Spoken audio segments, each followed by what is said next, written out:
Tatsa vitur varenya Pago devasya dimahidio Yona prachodaya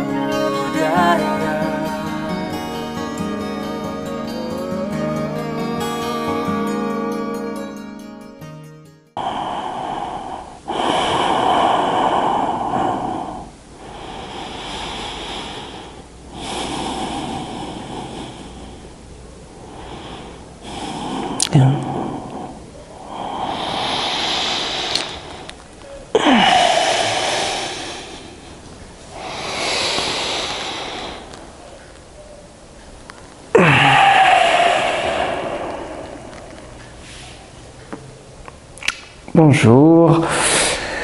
Alors aujourd'hui, vous l'avez vu, on va aborder la pince Paschimottanasana. Cette pince qu'on utilise souvent, très souvent, qui pour le coup fait partie des très grandes postures qu'on trouve dans tous les textes, tous les écrits, toutes les traces. On retrouve toujours la pince Paschimottanasana. Alors on le traduit par la pince. Le premier détail que je voudrais dire sur cette posture, on le traduit par la pince, mais ça n'a rien à voir. Paschimottanasana ne veut absolument pas dire la posture de la pince. Paschimo ou Paschima plutôt, c'est l'ouest. Il se trouve qu'en yoga on pratique face à l'est, donc le matin face au soleil tout simplement. Et donc la face ouest c'est le dos, d'accord. Et Uttana, c'est l'étirement intense ou l'extension. Et donc Asana, c'est la posture, donc Paschimottanasana, c'est l'étirement intense ou la posture de l'étirement intense de la face ouest, en gros, d'accord. Donc, en gros, c'est l'étirement du dos. Donc, c'est vraiment un étirement du dos. Donc, c'est important et un étirement intense. C'est important simplement dans la traduction parce que souvent on a l'impression qu'il faut descendre la tête vers les genoux et on arrondit le dos pour essayer de descendre la tête vers les genoux. Clairement, très souvent dans la posture, on est là et puis comme on veut descendre, on arrondit le dos et on descend la tête ici. Ce serait un contresens, c'est l'étirement du dos. C'est-à-dire que c'est vraiment le dos qui est étiré, c'est-à-dire qu'on va vers là-bas, vers l'avant. C'est-à-dire qu'on ne tire pas avec les mains, je reviendrai dessus tout à l'heure, mais c'est un étirement du dos. En fait, toute la colonne se met en tension et surtout pas arrondie. Si le bas du dos est libre, ça descend, mais c'est une mise sous tension de la colonne et non pas la tête qui va vers les genoux. Pour ça, on a Janu Shirshasana, la tête aux genoux. Ça n'a rien à voir, c'est une autre manière d'envisager les choses. Ici, à l'origine, cette posture, donc, on nous la décrit comme une mise sous tension du mont Meru. Le mont Meru, dans la mythologie, c'est l'axe du monde. Le mont Meru, le soleil tourne autour du mont Meru, il y a le ciel au-dessus, il y a les enfers en dessous, il y a tout le monde visible autour du mont Meru. Donc le mont Meru, c'est l'axe du monde. Dans notre corps, le Meru, ça va être la colonne vertébrale. C'est l'axe de notre corps et c'est tout autour que va tout s'organiser, va tout tourner, etc. Donc cette posture elle est là pour mettre sous tension la colonne. Et elle a une conséquence, et c'est pour ça peut-être qu'elle est aussi précieuse et aussi universelle dans toutes les voies de yoga, c'est que plus on va y rester, et on peut y rester, c'est une posture dans laquelle on peut rester très longtemps, plus on va y rester, plus le souffle va diminuer, voire s'arrêter, va disparaître. Or, vous savez qu'on cherche à faire disparaître le souffle physique pour retrouver le souffle énergétique, pour trouver autre chose en fait, tout simplement que le souffle physique. On en parlera aussi dans la méditation. Et cette posture permet de se libérer du souffle en fait, simplement par le manque d'amplitude, c'est-à-dire que plus vous descendez, quand le front est posé sur les genoux, sur les tibias, il y a plus d'amplitude dans le souffle, la cage thoracique peut plus bouger, le diaphragme peut plus bouger, donc forcément le souffle devient très très fin et physiquement il a tendance à s'arrêter. En plus, d'un point de vue énergétique, c'est une posture qui est furieusement dans l'axe, c'est-à-dire que énergétiquement on quitte Ida et Pingala. Pareil, j'en parlerai de tout ça, hein. On essaiera de faire des vidéos spécialement sur ça, mais Ida c'est le canal de gauche, l'énergie qui est à gauche, Pingala c'est l'énergie qui est à droite, et cette posture-là a tendance à verrouiller le canal de gauche, verrouiller le canal de droite, et quand on verrouille le canal de gauche et le canal de droite, eh ben, on se retrouve dans l'axe, puisqu'on peut être ni à gauche ni à droite, on va se retrouver au centre, on va être dans l'axe. De ce fait, et donc du fait d'être dans l'axe, effectivement, on va certainement sortir du souffle physiologique. Mais de ce fait aussi, le fait d'être dans l'axe, on va faire tourner les énergies, on va faire tourner toutes les énergies. Donc c'est une posture qui peut agir sur tous les centres d'énergie. En particulier la base et le ventre, mais globalement ça peut être toutes les énergies, et selon ce qu'on y met, bien sûr, ça peut aller travailler autre chose que la base et le ventre. Selon la base ou le ventre, bien sûr, ça va dépendre de ce qu'on y fait dedans, clairement. Mais par exemple, pourquoi le ventre, hein? Parce que tout simplement, on va travailler beaucoup la chaîne du feu avec. C'est quelque chose dont je parlerai aussi régulièrement et dont on va y revenir, et qui a une conséquence importante sur cette posture. Le fait que dans la pince, dans Paschimottanasana, on va travailler la chaîne du feu. Alors, la chaîne du feu, c'est orteils, genoux, racines, ventre, les yeux.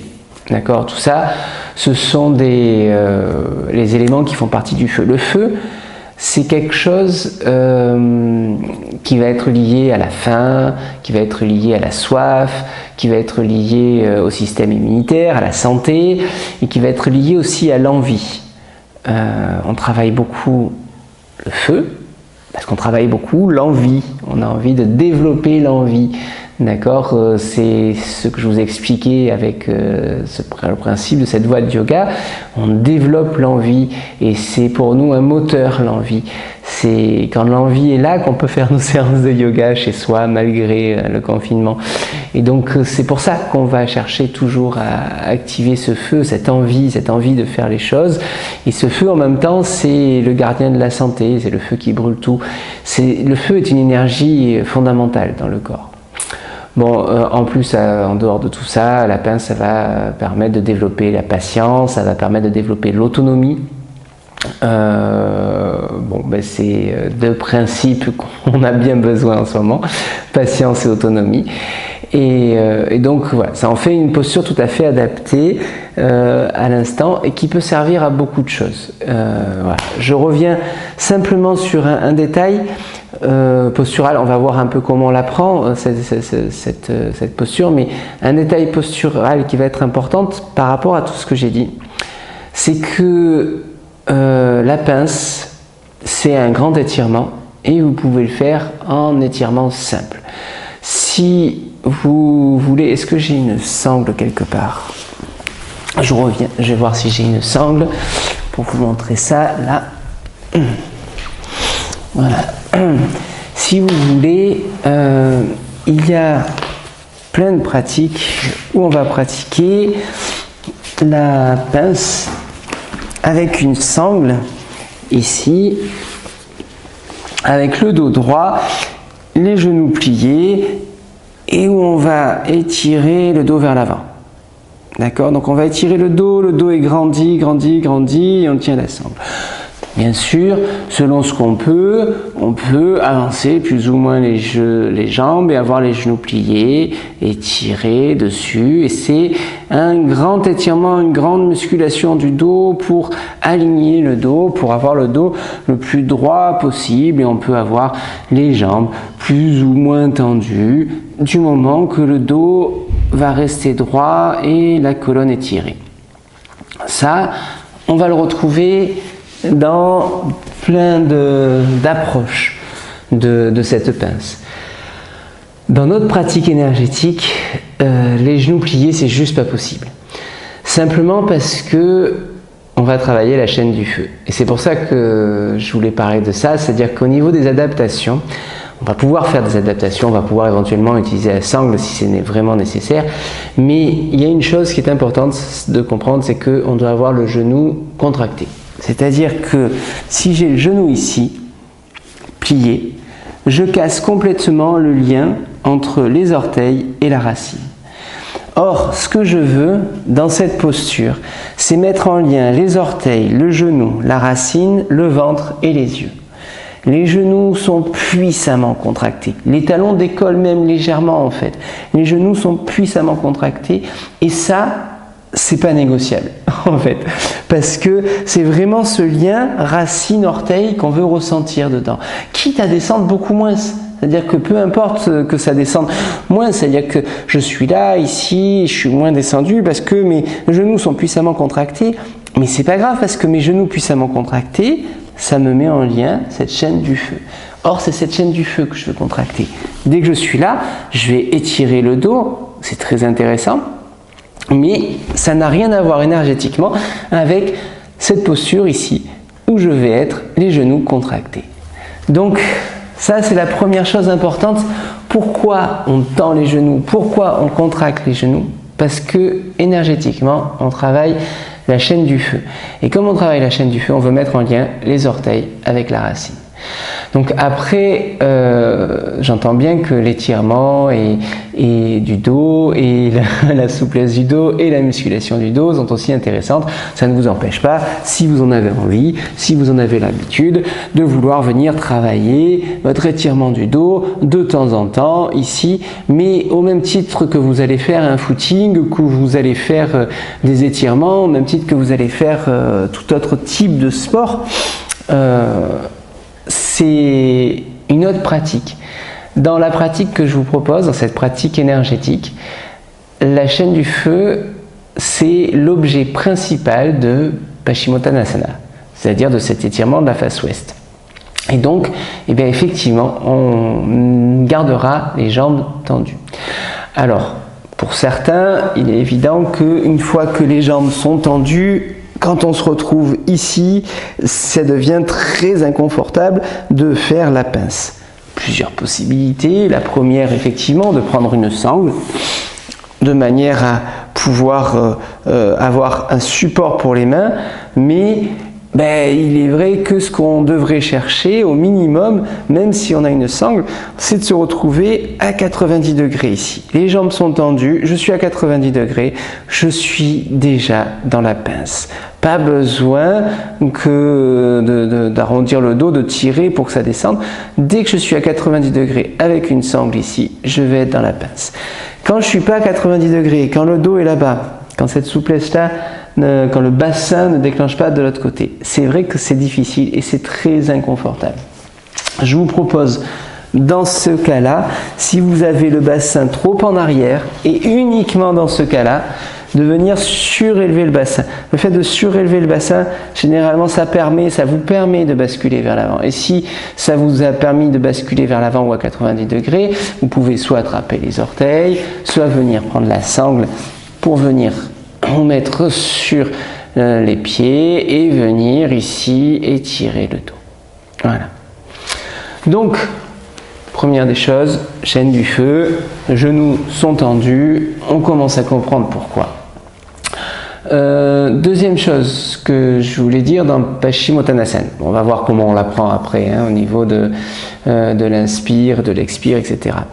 C'est au niveau de la position des mains. Vous avez plusieurs possibilités. Bon, si vous utilisez une sangle, vous utilisez une sangle.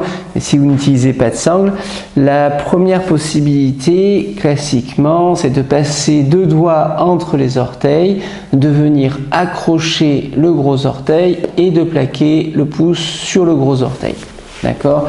Vous avez deux doigts, vous attrapez votre gros orteil et vous l'attrapez fermement ici, de cette manière-là. De cette manière, l'orteil étant bien attrapé, on sollicite l'orteil, on sollicite le pouce qui fait aussi partie de la chaîne du feu et on est complètement dans l'état d'esprit de la posture. La deuxième possibilité, si les mains sont bien descendues, c'est de venir placer, je ne sais pas si vous voyez bien, le creux qui est entre l'index et le pouce, entre le gros orteil et les autres orteils. Ça vous permet de placer tous les doigts à la base des orteils ici et ça vous donne une excellente prise bien sûr et ça vous permet d'élargir le pied et de garder le pouce et l'orteil à part et de garder cette chaîne du feu. Genou toujours puissamment contracté. Ça va dépendre de là où vous êtes descendu, de si c'est confortable ou pas. Deux positions, ici ou ici. Un point avant qu'on y aille quand même, c'est qu'on ne tire jamais sur un dos rond. C'est vrai tout le temps. C'est-à-dire que si vous devez soulever quelque chose du sol, vous soulevez avec le dos droit. Clairement, quand vous devez soulever quelque chose du sol, si vous avez le dos arrondi complètement ici et que vous tirez pour soulever, un excellent moyen de se faire mal au dos. Si vous avez le dos droit et que vous poussez sur les cuisses pour relever, vous allez protéger votre dos. Dans la pince et dans toutes les postures en yoga, c'est la même chose. C'est-à-dire que si vous êtes ici et que vous avez le dos arrondi et que vous tirez dessus pour descendre, vous allez tout faire pour vous faire mal. Dans la pince, on ne tire pas sur le dos, c'est le plus simple. Simplement, on avance le dos au fur et à mesure, que vous ayez cette posture ou que vous ayez celle-là avec les mains, c'est la même chose. On ne tire pas dessous. Déverrouillez les coudes, déverrouillez les épaules, ça vous évitera de tirer. Et restez dans le souffle. D'accord? Voilà. Donc, je pense qu'on a dit les choses essentielles sur la pince. Au niveau de ce qu'on va mettre en plus pour que tout ça soit synchronisé, ben c'est le classique Mula Bandha, donc la contraction de la racine. Kechari, c'est la langue retournée à l'intérieur de la bouche qui appuie sur le palais. Les yeux vont être ouverts. Au début, vous allez pouvoir les fixer sur l'orteil, sur le gros orteil. Et puis, si ça descend, vous allez pouvoir les fixer sur les genoux. D'accord? Mais pareil, les yeux, on va les lier à quelque chose de la chaîne du feu. Donc, si ça descend beaucoup, c'est très désagréable de devoir lever la tête pour regarder les orteils. Donc, vous descendez les yeux sur les genoux. Mais si ça descend peu, vous pouvez garder les yeux sur les orteils. Le tout, c'est de garder le lien orteil, genou, racine, ventre et les yeux. D'accord? Donc, au niveau de ça, donc on a dit Mula Bandha, Kechari, les yeux qui sont fixes sur un des points du feu, les genoux qui sont contractés tout le temps. Et au niveau de la visualisation classique qu'on va faire, c'est un point blanc au niveau de la porte, sommet du crâne, un point rouge dans la racine. Point rouge dans la racine, point blanc en haut, et le souffle qui va de la racine, du point rouge jusqu'au point blanc à l'inspire, du point blanc jusqu'au point rouge à l'expire. Le souffle, on fera un temps d'inspire, 2 temps d'expire, 4 temps de rétention poumon vide, on reste bien au niveau de la racine, et puis on réinspire dans la colonne, on expire dans la colonne, rétention poumon vide, 1, 2, 4. On compte à l'inspire, on compte le double à l'expire, on compte encore le double dans la rétention poumon vide si c'est possible. Ça peut faire une respiration 4, 8, 16. Si les rétentions à vide sont difficiles, vous pouvez vous arranger et faire 4, 8, 8 au début pour essayer d'aller vers le 4, 8, 12 et puis peut-être de glisser au fur et à mesure vers le 4, 8, 16. On peut y rester un moment. On va le faire ensemble. Pas forcément très longtemps, mais dans votre pratique personnelle, n'hésitez pas, vous pouvez rester beaucoup plus longtemps que ce qu'on va faire ensemble là dans la vidéo, dans cette pince. Et comme ce que je vous ai proposé avant, c'est quelque chose que vous pouvez pratiquer régulièrement, le matin, face à l'est, le soir, dans la journée. C'est une pratique qui est assez complète, comme les 2 précédentes. Donc ça vous permet d'avoir une pratique à part entière avec cette posture-là.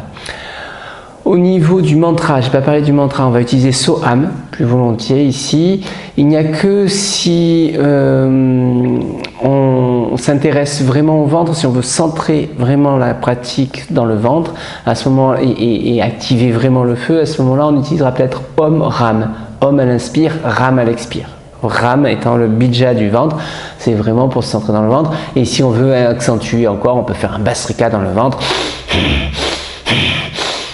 Avec un Om à l'inspire, un Ram à l'expire, on active encore plus la chaîne du feu. Globalement, ça peut s'utiliser un peu n'importe quand dans une séance, puisque on va l'utiliser couramment en début de séance pour se centrer à la base de la colonne avec un Soham. On peut l'utiliser en milieu de séance pour venir travailler le ventre et le feu et l'énergie du feu avec un Bhastrika, avec le mantra Om Ram. On peut l'utiliser en fin de séance pour faire tourner les énergies, vu que tous les centres d'énergie sont concentrés. Donc, voilà, je pense que je vous en ai dit suffisamment sur cette posture. Je vous propose de faire un petit essai. C'est un essai. On va y aller sur quelques souffles simplement. On va se mettre en place. Ça vous permet de voir dans quel ordre on le prend, comment on la quitte. Et puis après, je vous laisserai pratiquer à votre rythme cette posture. Donc, pour commencer, on va venir s'asseoir sur le bas des fesses. Pour ça, vous pouvez tirer la fesse droite, puis tirer la fesse gauche. Et histoire de vraiment être bien assis sur les ischions. On vient positionner les mains dans le dos, sur le sol. On grandit le dos. Les yeux sont fixes sur les orteils. Inspire. Expire. On pousse légèrement vers l'avant. On contracte les genoux, inspire, les mains passent devant, on serre la racine, on monte, on retourne la langue en Ketchari. Expire, on descend les bras doucement sur les pieds, les orteils. On prend la position qui nous convient. Expire, étirez le dos, sentez que vous étirez le dos. Vos yeux fixes sur les orteils ou sur les genoux si ça descend. Et vous comptez. Comptez à l'inspire. Comptez à l'expire.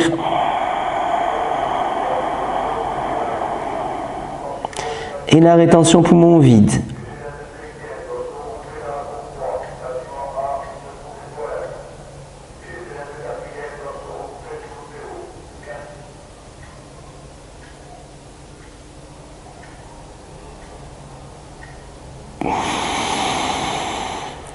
Votre rythme, maintenant on inspire, le double à l'expire, les genoux contractés, la racine serrée, saut à l'inspire, Ham à l'expire, les yeux fixes sur les orteils ou sur les genoux. Sentez que vous mettez en tension la colonne, sentez la chaîne du feu, les orteils, les genoux, la racine, le ventre, les yeux.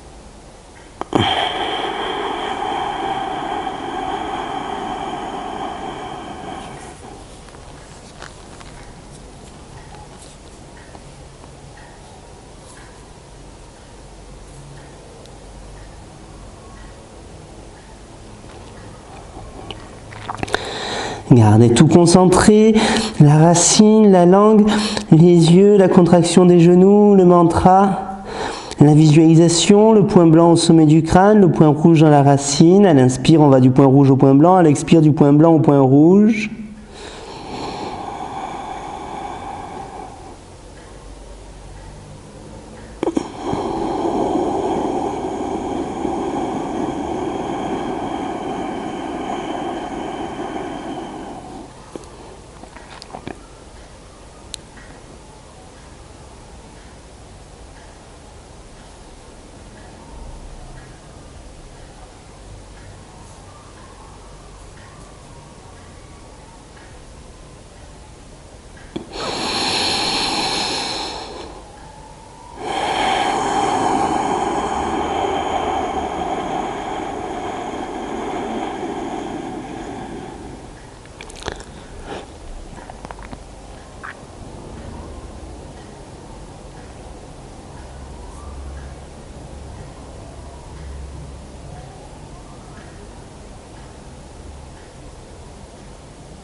Et de souffle en souffle, le souffle qui devient plus subtil, moins puissant, moins ample, mais toujours autant étiré.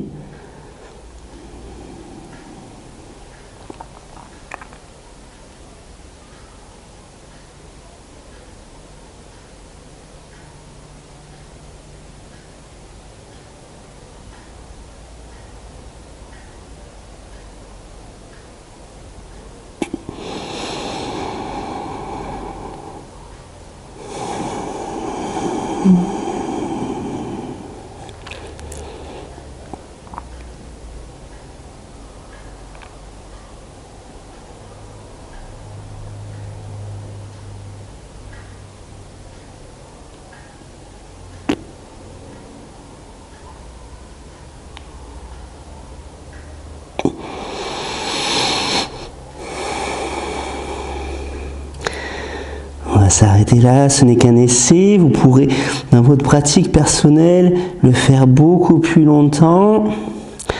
Pour quitter, expirer. Inspirez, redressez la tête. Expirez sans bouger les mains, étirez le dos. Inspirez, tenez la racine, montez les mains. Une petite rétention poumon plein ici.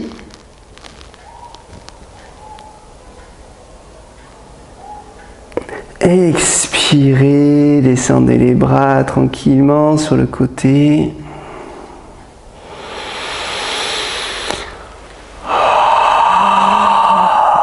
Et puis baillez et venez vous allonger.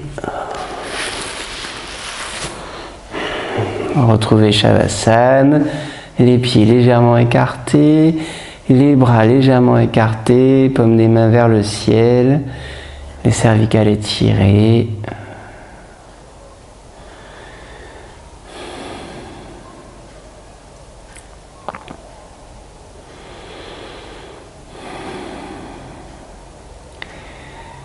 Laissez aller le souffle.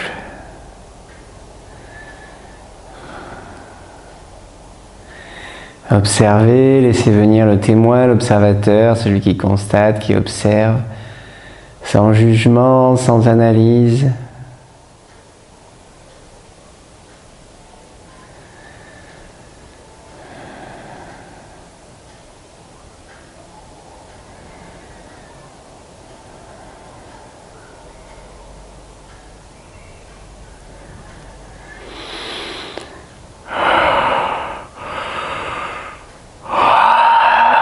Laissez aller. Si jamais vous avez des tensions au niveau des lombaires, quand vous quittez, vous avez plusieurs possibilités. Soit vous gardez simplement les talons vers les fesses pour soulager un peu la courbure lombaire. Vous pouvez aussi ramener les genoux vers la poitrine, histoire d'étirer un peu, de tourner à droite, à gauche. Vous pouvez tirer sur vos genoux pour soulager juste les lombaires, le temps que ça puisse se détendre. Vous pouvez aussi venir faire le demi-pont, c'est toujours bon pour détendre le bas du dos. Le demi-pont, on a les talons vers les fesses. Inspire, on plaque les reins sur le sol. Et expire, on monte les fessiers très très haut. On monte les fessiers tant qu'on peut. On étire les cervicales, on inspire. Et à l'expire, on déroule la colonne, vertèbre après vertèbre, en déroulant bien le bassin, le ventre. On déroule la colonne de sorte qu'on pose vraiment les vertèbres et de manière le plus espacée possible. Et on maîtrise la descente sur l'expire jusqu'au bout du sacrum. Si vous avez besoin de plusieurs expires, quand vous expirez, vous montez, vous inspirez, vous restez en haut, vous expirez, vous commencez à descendre. Et puis si vous n'êtes pas arrivé en bas, au lieu de vous précipiter, vous bloquez la descente, vous inspirez sans bouger. Et vous expirez, une deuxième expire en continuant la descente tout doucement, etc. le long de l'expire. Ça, c'est le demi-pont, c'est la première possibilité pour détendre un peu le bas du dos. L'autre possibilité pour votre Tadasana, Pour Vottanasana, ça se traduit par l'étirement du bâton souvent. Si vous reprenez l'étymologie, on avait Paschimottanasana, qui est l'étirement de la face ouest. Pour Vottanasana, vous retrouvez sonorement les mêmes choses, sauf que pour vous, c'est l'est pour le coup, donc c'est l'étirement de la face est. Donc c'est l'étirement de la face avant. Pour Vottanasana, les mains sont bien ancrées sur le sol, les pieds vont être pointes plutôt, les pieds pointés vers l'avant, et puis inspire, et sur une expire, on va venir tendre le dos, laisser la tête pencher vers l'avant, on serre fort les fessiers, et on tend. Et sur l'expire, on revient revenir se rasseoir. Le demi-pont est certainement plus facile d'accès, plus pratique, moins intense. Mais si le cœur vous en dit, vous pouvez venir pour Vottanasana, l'étirement intense de la face est. Ça détendra pareil de la même manière le bas du dos. Voilà, vous savez à peu près tout sur cette posture de la pince qu'on utilise largement. On y reviendra parce qu'il y a d'autres choses à dire dessus. C'est une posture extrêmement complète et complexe. Et je vous propose vraiment de la savourer, d'essayer de rester dans la longueur, de trouver le passage. Que ce soit difficile ou facile. Quand c'est facile, quand ça descend tout seul et que vous y êtes, mais essayez de trouver l'immobilité, l'arrêt du souffle, la synchronisation du mantra, des contractions, des yeux, de la chaîne du feu, concentrez-vous sur la chaîne du feu.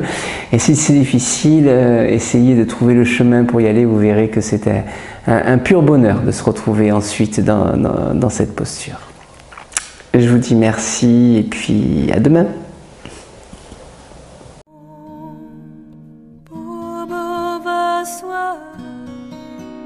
Tat savitur